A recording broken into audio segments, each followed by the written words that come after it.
Hi, good morning, everyone. This is Mary Larson, Executive Director of the NAMM Foundation, coming to you live from the NAMM Show here on Friday in Anaheim, California. Thank you for joining us. This is Talking at Music Education, coming to you Facebook Live. Please let people know that we're available now on a Facebook Live event, but later we'll be up at Talking at Music Education, the podcast of the NAMM Foundation.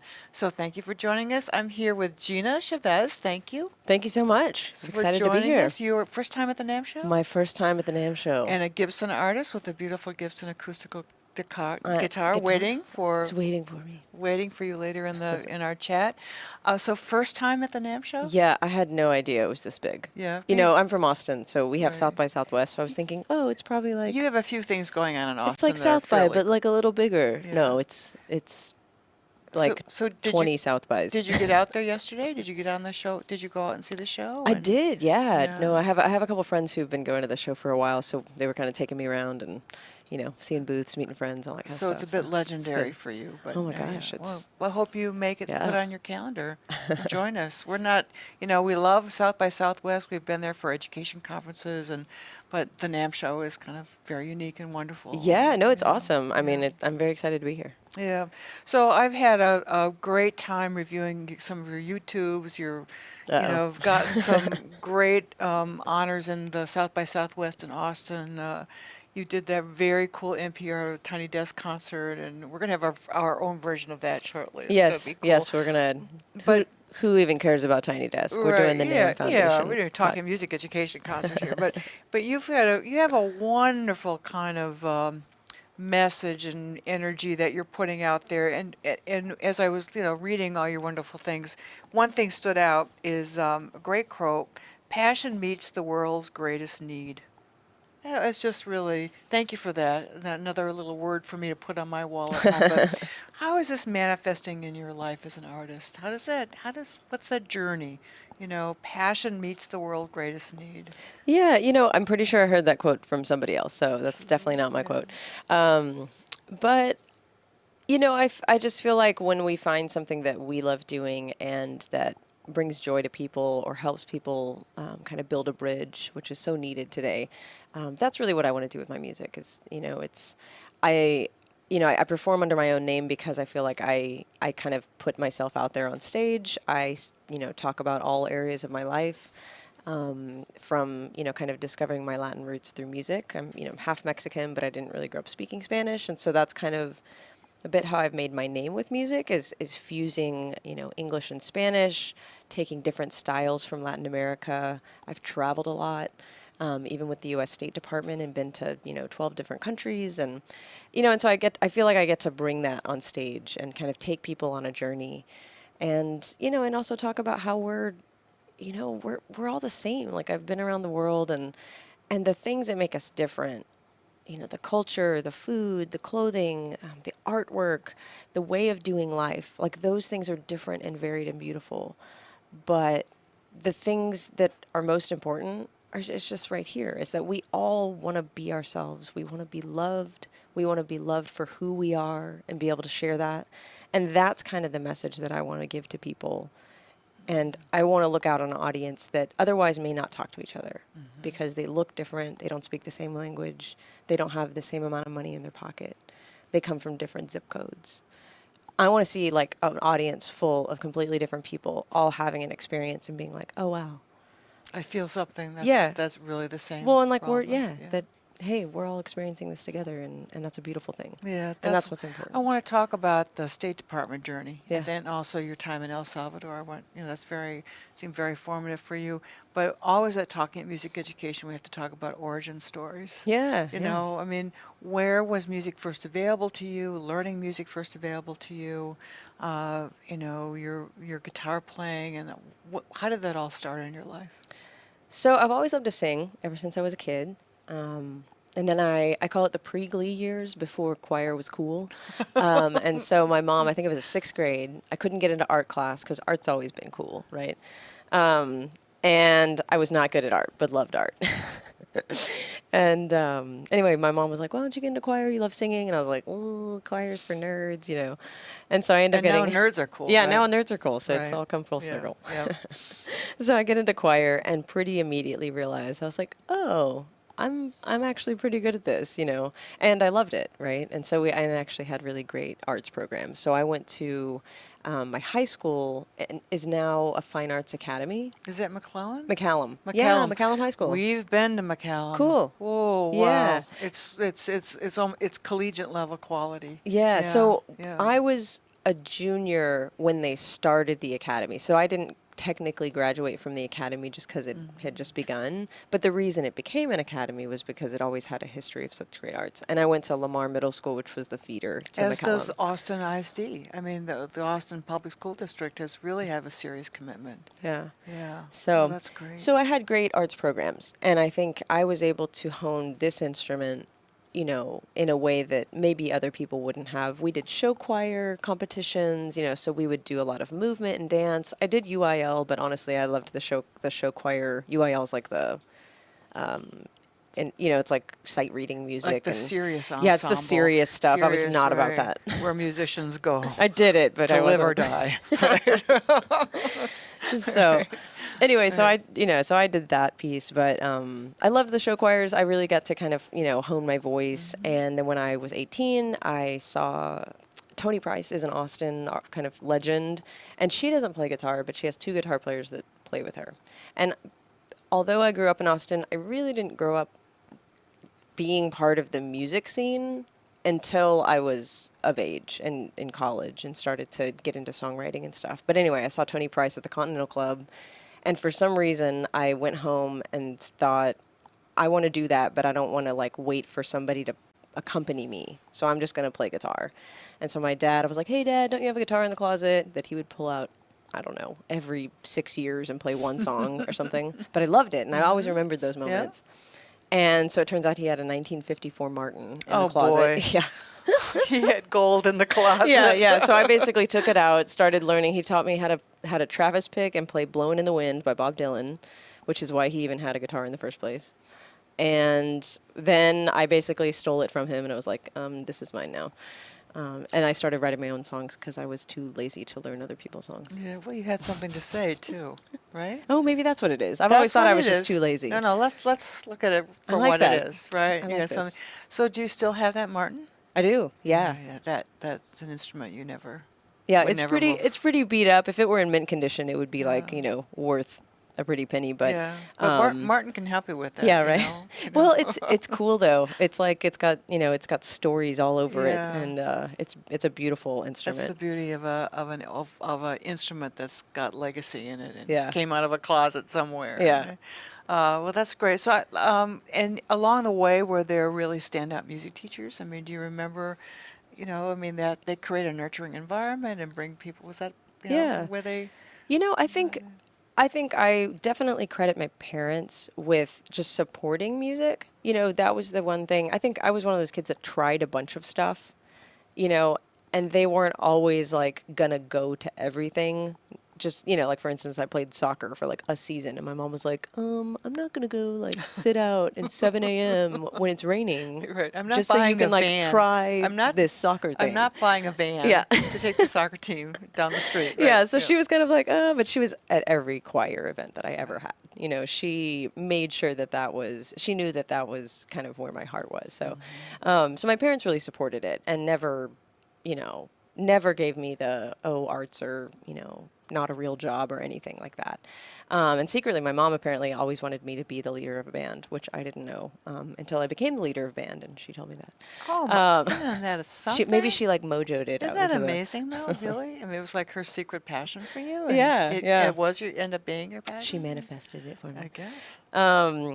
So anyway, but my teachers, I will say, in school, I went to public schools. Yeah. I didn't ever take private lessons or anything, and so I had really good public school teachers. And actually, they were married. So Mr. and Mrs. Raymond. Mrs. Raymond was the middle school choir teacher, and Mr. Raymond was the high school choir teacher.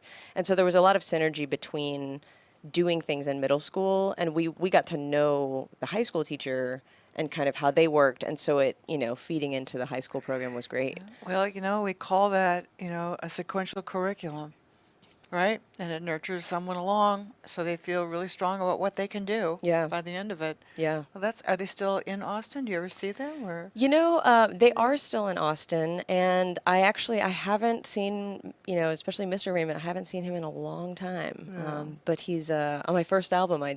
He was on one of my dedications. Isn't that great? Yeah. Our podcast is called Talking at Music Education for a reason. All the artists that we speak to, we want to know that origin story and also know that there is likely almost always somebody there that at least, was part of that step up. Yeah. And, you've once again described that in a public school setting, there was a place where this could be expressed.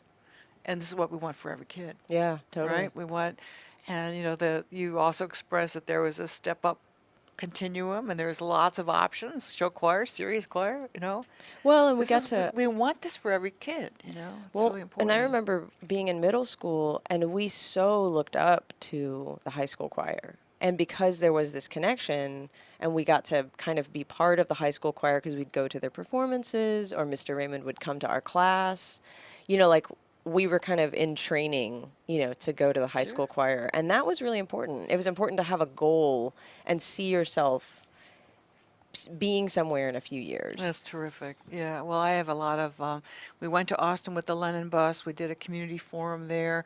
We work very closely with the Texas Music Education Association. Oh, cool. So, Texas is a really powerful music state. So tell us about the State Department. How did you get hooked up with, quote unquote, the big bad government, Yeah. right? And what did you do? What was your role there? Were you an artist ambassador and were part of that program? So essentially, we applied for the American Music Abroad program, which I would describe as kind of the standard bearer of music programs that are funded by the State Department. And so essentially, you're a cultural ambassador. And what we did there was, anytime we would go to a different country, we do free public performances, but during the day, we would do workshops for kids.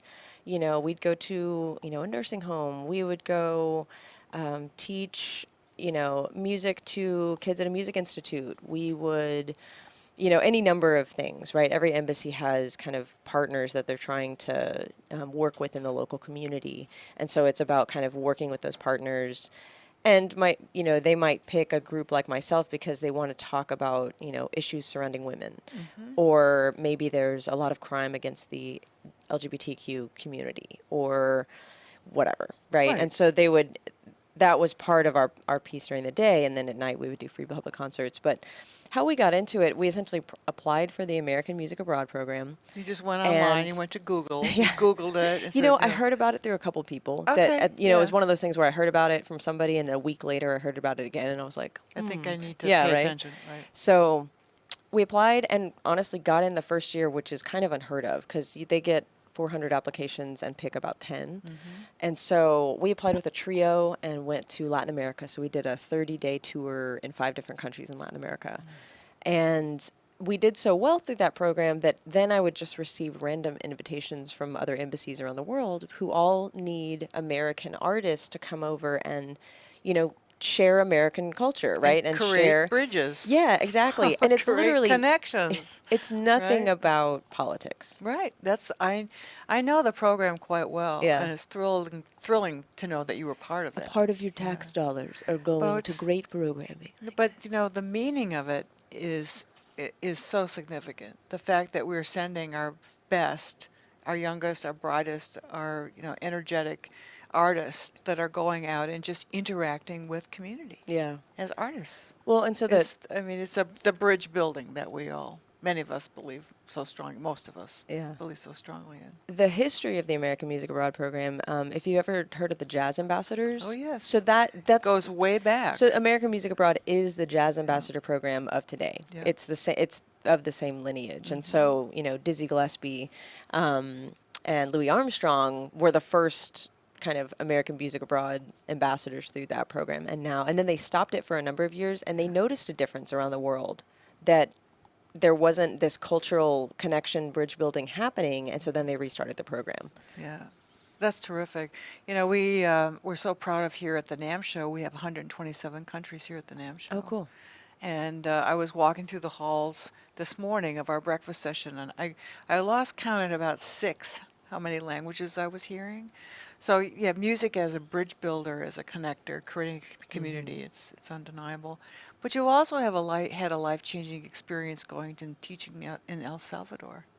Tell us about that. Yeah, so in 2008, my now wife, my girlfriend at the time, um, she was in LA doing some mission work and working on like Skid Row. And so she was coming back to Austin. I had just lost my job because it's right about the time the economy was tanking. And we had a friend reach out to us who was doing a mission project in Honduras. And she was like, "Hey, Gina, I'm playing your music for all of my girls that I'm teaching, and they love you. You should come down and do a concert, haha." And I was like, huh. I was like, I've always wanted to do long-term mission work. Like, maybe this is a good time. I don't have a job. She doesn't have a job. The economy's tanking. Like, let's get out of here. So, so we applied for this program. It's a Catholic volunteer program. My wife and I are both practicing Catholics. We met at the University Catholic Center. That's another story. But anyway, so we basically just said we want to go somewhere Spanish speaking. And so they sent us to El Salvador, and we were there for 8 months. We taught English to girls in an all-girls Catholic school. We lived with nuns.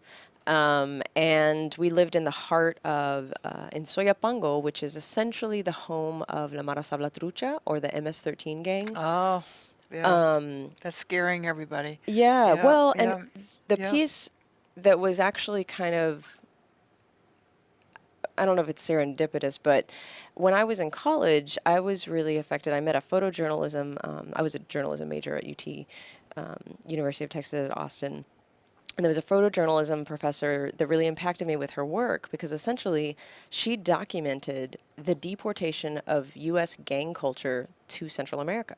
So the reason there are gangs in Central America is because the U.S. deported gang members to Central America, which was war-torn from, years of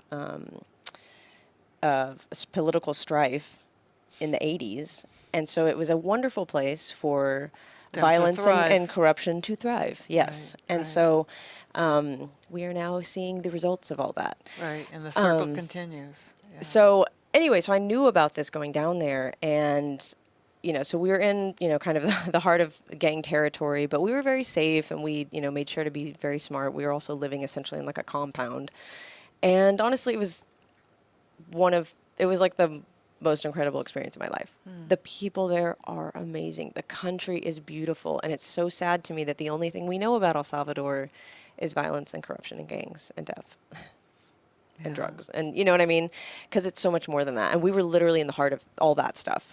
And what we came away with was nothing but Real people. What real you came people. away with real people. Exactly. With real hearts. Exactly. And real goals for their lives, and which includes safety and security and. Well, and the fact that that's the Yeah. reality that they live in, that these young women, so we would leave, we worked in a Catholic, so just picture yourself walking outside of a private Catholic school here in, Anaheim or wherever you live, and outside of the walls you see a chalk drawing of somebody that had been murdered 20 feet from your door. Like that's their reality. So it is, it's real, but these are just like, it's like the most amazing people you've ever met, and then they're dealing with like the worst crime that you've probably never imagined. So did you make music while you were there? Did you write? I wrote a little bit, not a whole lot. Of course, once the girls figured out I was a singer, I would literally get into the classroom to teach them, and they'd be like, que cante, que cante. They would be like, like, sing, sing, sing. And I would be like, I'm not singing. We're doing work. Right. Oh, that's great. But then we would have like they had pep rally, or like what we would call a pep rally. So 800 girls in a, auditorium, like, or a gym.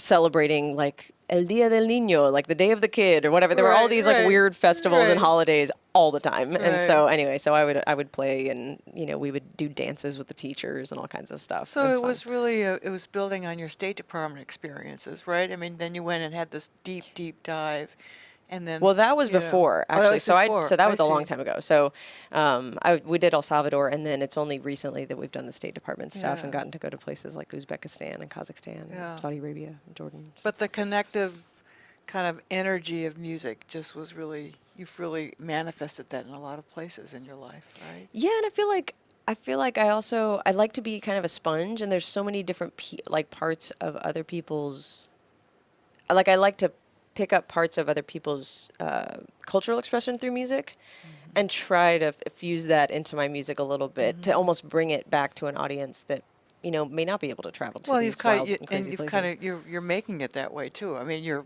really being known for that now. It's this Yeah. great kind of fusion thing, if that's the right word. Well, we have it in food. Why shouldn't we have it in music? There you go. Right. Dale. Right. So here at the NAMM Show, we have a big crop of college music students that are here. Kids that are studying music formally in school. They're learning to be teachers. They're very aspirational about their lives. Wouldn't it be great to be in college again? I want to go. I know. But from where you are in your development and your career and your aspirations, what would you say to if you have 2,500 of them in front of us? That's how many are here. About I think a few more actually.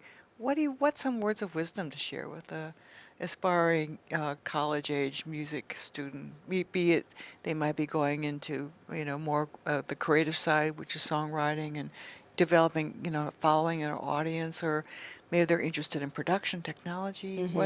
From where you sit now, what do you know to share?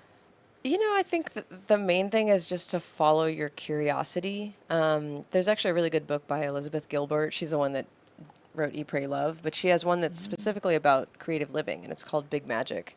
It's a great book, but she talks about, kind of letting your curiosity be your guide. And I can think back so many times that I was really curious about something, but then I thought myself out of action.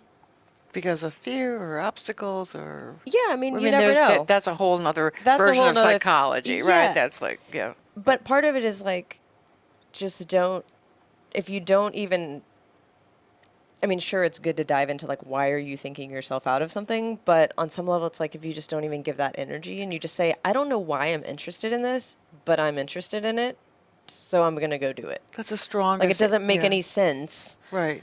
Why I'm interested in, Bali dance music. Stop dancing and just, But stop analyzing and just go do it. Right. Stay on that path of curiosity. You're curious, do. You're curious, do. You're curious, do. And it's something that I really wish I would have done. But I also feel like I've kind of reached a point where I am doing that. And so it's okay. Yeah, yeah, it would not leave you alone. Yeah. I talk to a lot of these great kids and, over the years, certainly when we're here, but, I said, well, what do you really want to do? What's motivating you in the morning? What's the first thing you think of? What's the last thing you think of? What are you kind of dreaming about? Right? Well, and I think that's part of it. I know for me, sometimes, especially being at a place in my career where, I'm married, I'm touring a lot, and so I'm thinking a lot more strategically about what I say yes to and what I say no to, because time is important. Whereas, oh, to be young again, it's kind of not as much of a factor. Right. And I think that's one thing that plagued me is I feel like I had to know what am I doing? In the broader sense of what's my life's work, what's my vision, my goal. And that's kind of what I'm saying is that's great if you already know what that is, but even if you don't, just follow your curiosity. Because what happens is you follow this one thing and then it leads you to this one thing and then it leads you over here. And, by the end of the day, you're there was no straight, you wouldn't have gotten here on a straight path. You got here on this crazy, wild journey. And the journey is what made the destination. It's so cheesy, but it's so true. It's not about where you go. It's about how you get there. Right. And I know it's just Well, I so think cheesy. we just have another Gina-ism here. Curiosity, go. Yeah. Curiosity, go. Right? Is that what you just said? Yeah, yeah. Curiosity, Just go. follow it. We have another note for the wall. No, curiosity, do. That was it, not go. Curiosity, do. Curiosity, do. I really like that.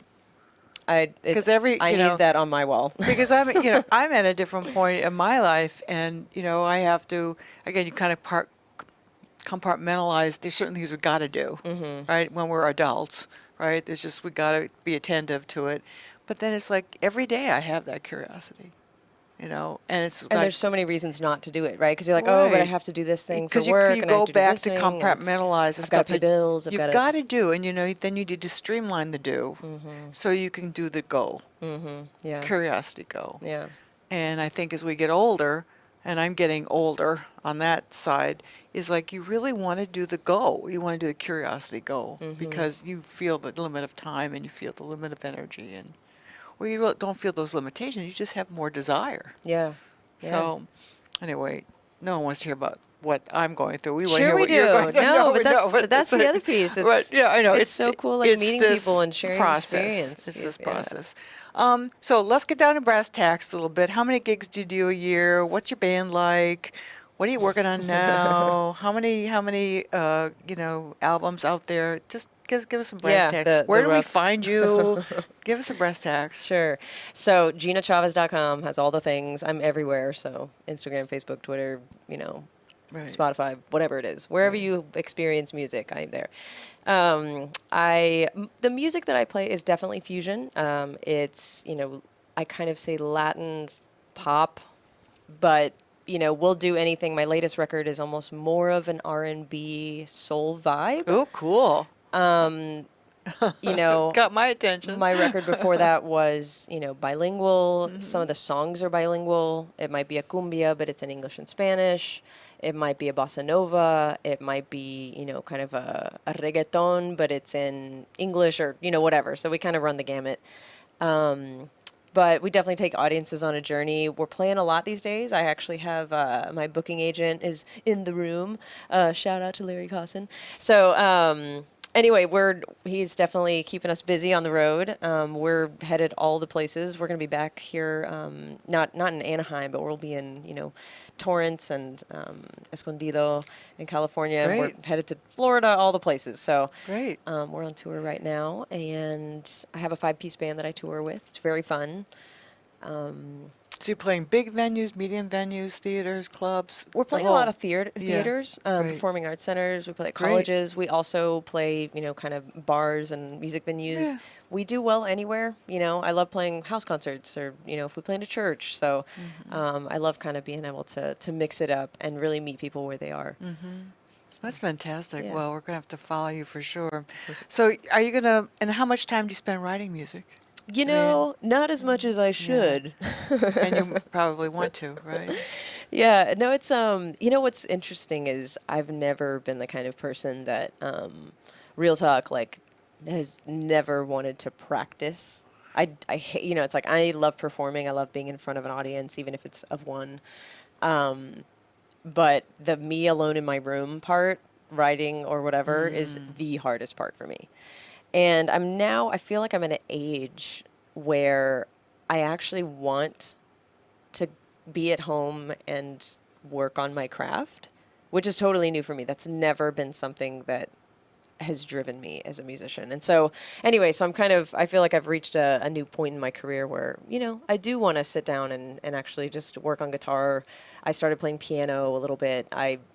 Just kind of working with following my curiosity. So we have another flip chart here of Curiosity Go. Yeah. There We're you go. And the Curiosity Go is taking you to a more interior place. Yeah, right? totally. And who knows what will come from that. There right? you go. So Well, that's really great. Well, speaking of which, can we hear a little bit? yeah. Is this the time? Let's do a thing. Yeah. Can All we right. get a little help mic'd bringing in up. the beautiful Gibson acoustic guitar, getting you connected to your technology, and then tell us a little bit about what you're going to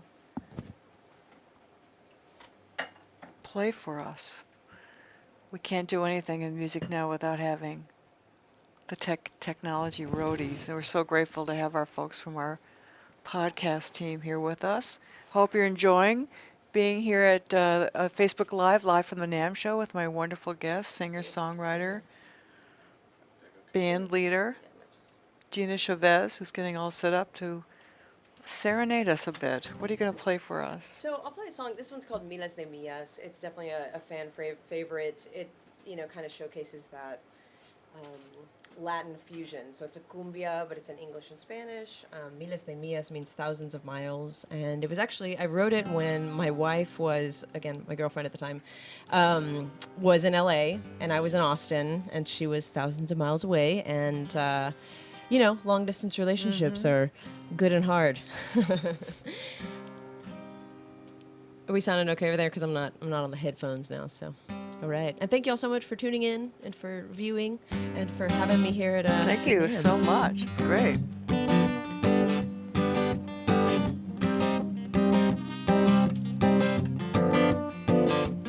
I need to know you're closer than 2,000 miles. Or the tips of my fingers miss the curve of your smile.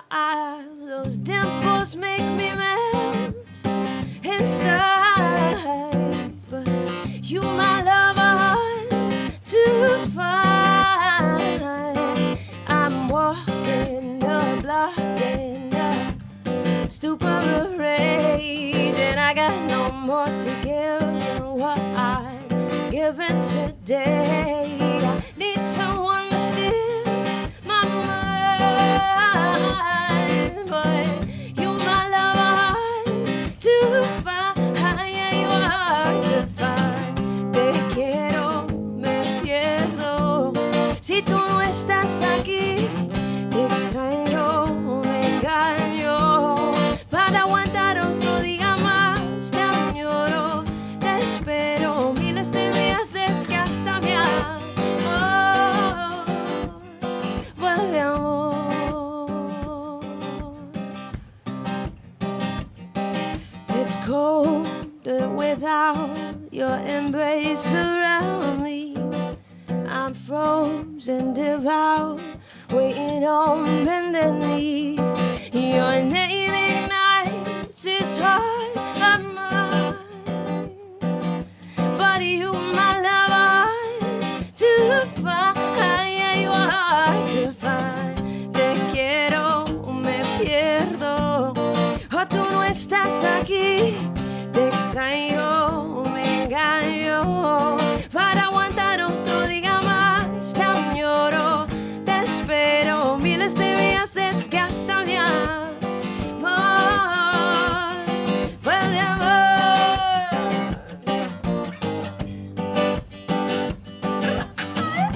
Tú tienes mi ser, tú tienes mi ser. Tú tienes mi vida, tú tienes mi alma, amor mío, vuelve, oh. Te quiero, me pierdo. Si tú no estás aquí, te extraño, me engaño. Para aguantar otro día más, te añoro, te espero. Miles de días desgasta mi amor. Te quiero, me pierdo. Si tú no estás aquí, te extraño, me engaño. Para aguantar otro día más, te añoro, te espero. Miles de días desgasta mi amor. Vuelve, amor.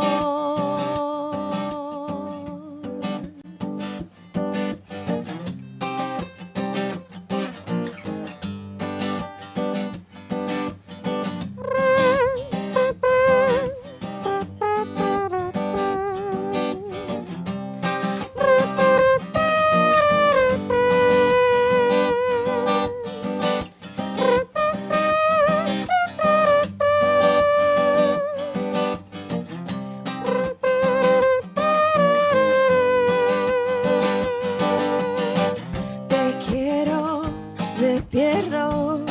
Oh, tú no estás aquí, oh, vuelve, amor.